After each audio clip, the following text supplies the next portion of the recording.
Hi guys, Stephen Dorsey here, Palace to the core. And in terms of transfers for Crystal Palace, there hasn't been a lot going on in terms of players coming in.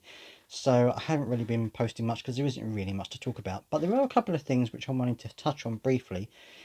First of all, you might have seen the video I said a little while ago where I said that Roy Hodgson might be offered another year. It's now looking likely, according to a source who I'm not entirely sure is an effective source or not, but according to a source on Twitter, he's going to be announced as another year's manager on Monday. They're going to announce he's going to extend his year. Now, apparently, he wasn't entirely keen on doing another year, so I don't know what's changed, what's happened.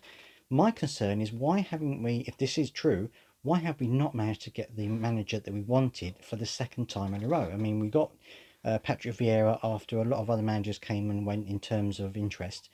This time round, we haven't really, by the looks of it, been able to find anyone that can or wants to come into Crystal Palace. That's my biggest concern. But anyway, let me know if you think, if it is true, let me know what you think about him extending by another year. I know I already asked that question before, but it looks like, according to sources, it's likely it's going to be announced on Monday. The other thing I wanted to talk about is Guehi and Anderson. Now, they've been the subject of a lot of speculation about whether they're going to stay or whether they're going to go. Big clubs are apparently interested in getting one or both of them. Palace have put in a huge put a huge price on Guehi's head of around 60 million, 70 million euros, something like that. So it's, I'm not entirely sure they want him to go, but of course it depends on what he wants. And it made me think about Crystal Palace as a team. I've been a Palace fan for many years, and it's the thing that always happens. We get good players that come through the academy, or we find them, at low level clubs. They come in, they have a fantastic year or two, and then the inevitable happens. Big club comes in and swoops in and grabs them off us. It's happened time and time again at Crystal Palace, and there are people on Twitter who are a little bit upset about this and want us to have a bit more ambition, and are upset that we're potentially getting rid of our good players. And I would agree with you in some respects. I think that if you have good players in your team, I mean, there are some big clubs after these players, which suggests to me that we've got the foundations of a really good squad if we can keep them. And this is the problem. Obviously these players are ambitious, they want to push on, they want to win things. Perhaps they've looked at people like Wilfried Zaha, who apart from a spell at Man United has stayed at Crystal Palace most of his career and hasn't won anything. And maybe they're looking at him and thinking, I don't want to be like that, I want to be winning things, I want to be pushing for things. That could be in the equation. The other thing, of course, is the fact that we avoided relegation this season in the end quite well, but it was touch and go as to whether that would happen if Patrick Vieira had stayed there. So maybe again, that's another thing they're thinking of. Do we really want to be involved in a relegation battle next season?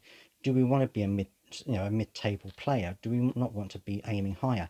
These are all very good questions, and I have no answer for it. I think that we should be investing in the club.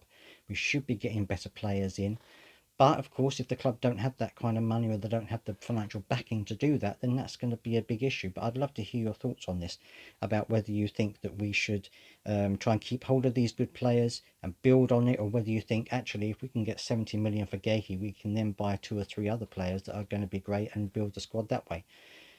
It's difficult to balance that out, which is good and which is not the good idea. Let me know your thoughts down in the comments. As always, I'd love to hear them. I personally think that we need to try and keep hold of these players and add to them, but Palace being the way they are, and the way that things are at the moment in terms of financial situation, I'm sure that if a really big offer came in for Guehi or Anderson, I think they would probably take it. I don't want them to get rid of both.